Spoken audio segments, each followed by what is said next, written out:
Hey guys, I got another devlog for you. I actually have a lot to show you. Really excited. So, just gonna get straight to it. Here's the code. Um, Still have the major changes that I made, rebasing the um, repo. Um, but here we go. I'm gonna pull up the capture card. It now takes a minute to load, but once it loads, it's running a little bit slow right now. I haven't actually tried running this while recording, so we'll see how it goes.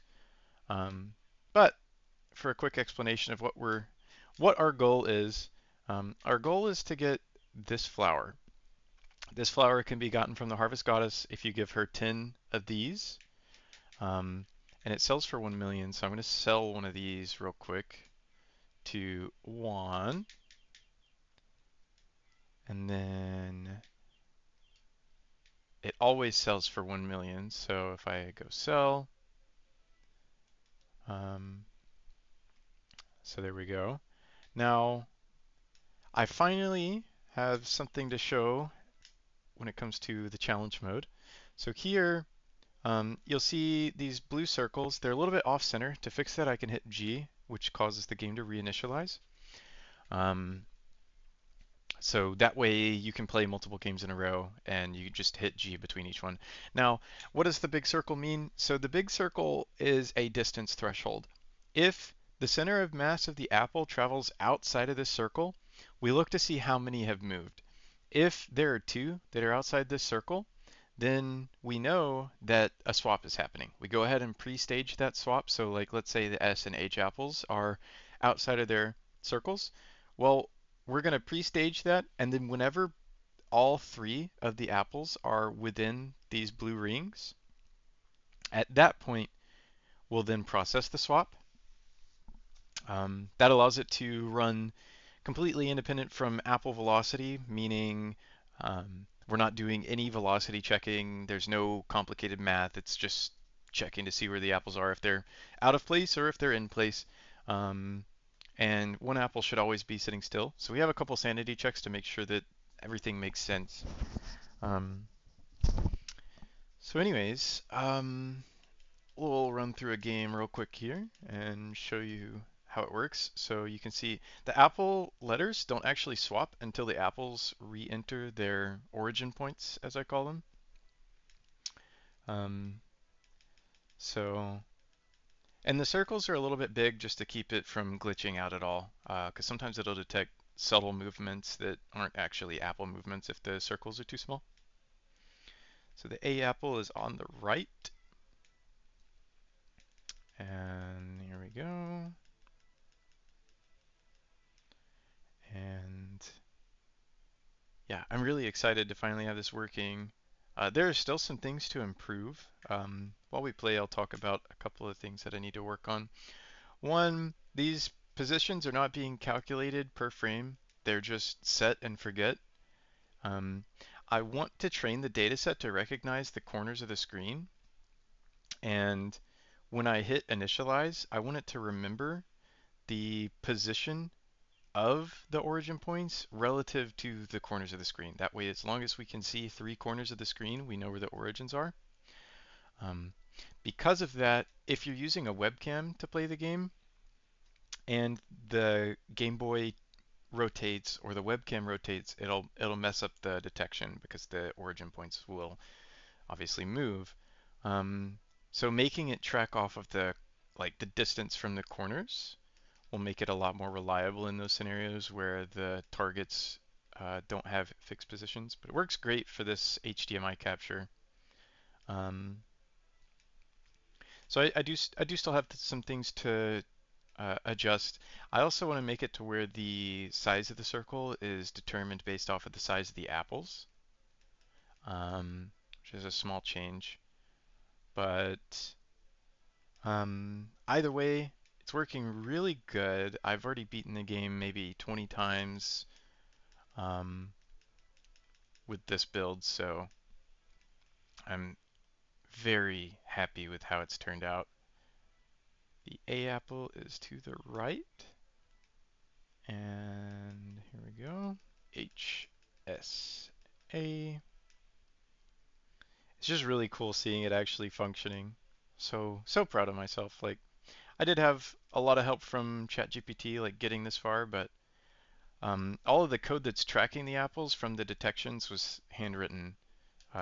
That's why this part took so long. I tried having ChatGPT write it, but it just wasn't understanding what I was trying to get it to do. So it's either my fault for not explaining it right, or its fault for not like getting the bigger picture here. But like I said, doing it by hand, I was able to get everything working, and there we go. Not just another farmer, and he gives us that for the accomplishment. Now, once we have that, we can travel over to Mother's Hill. Now, one side effect, if I reset the game state, the letters still stay on screen, so that's another quirk I need to fix. Meant to travel to the hot spring. Anyways, so we'll go up here, throw these in the water, and you'll see she's asking for 3 more, which we have 8, so we're doing pretty good.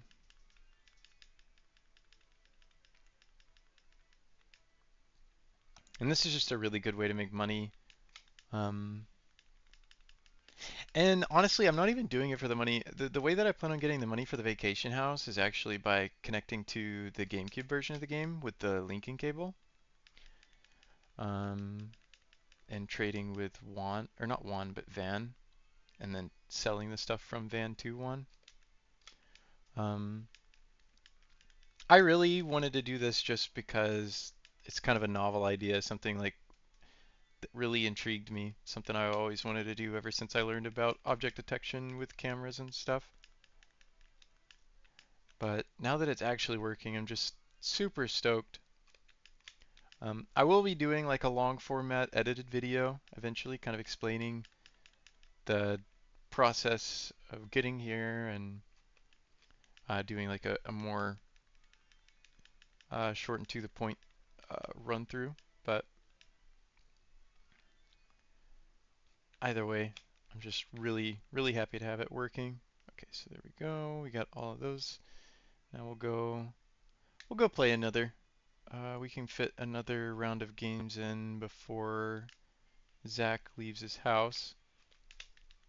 But as you can see, just in an hour in game, we made like 2 mil. If I go look at my earnings for this month, we've made 2.1 million. And that's not including today. That's including the previous days, I believe. So we'll do another challenge here just to prove that it works the second time around. So here, all we have to do is reinitialize and spam the A key. Something I want to do is get an Arduino that emulates controller inputs that I can plug into my computer with a interconnect for the GameCube controller. That way I can play with the GameCube controller, but I can also play with the computer, like let the computer play the game for me. Which one is the H apple left? But yeah, I'm super excited. I've got some bugs to work out on the CPU build of OpenCV to get this deployable. But either way, if you like the project and you want to give it a try, all you need to get this working is a C++ compatible build of OpenCV. I don't think I'm allowed to distribute the CUDA libraries that you need for that. But as mentioned before, the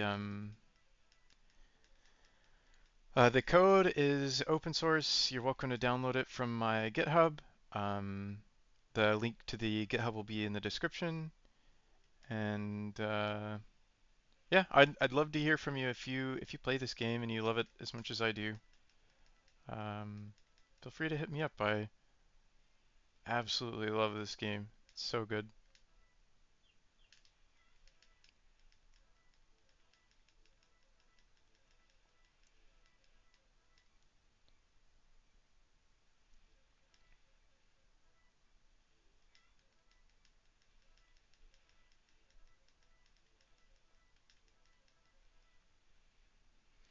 And we're about to wrap up here. SHA, SAH, center.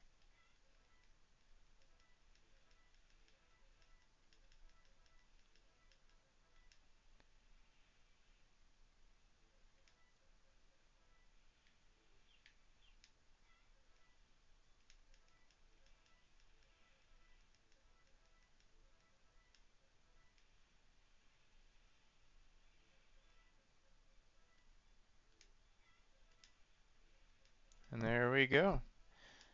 Um, yeah, I'm so happy to have this working. It's awesome. But yeah, guys, thanks for watching. And like I said, the link to the GitHub will be in the description. And let me know if you have any questions or if you have any further ideas for what I could do to make this project better. But on that note, I'm gonna stop this recording. But love you guys, and yeah, thanks for watching.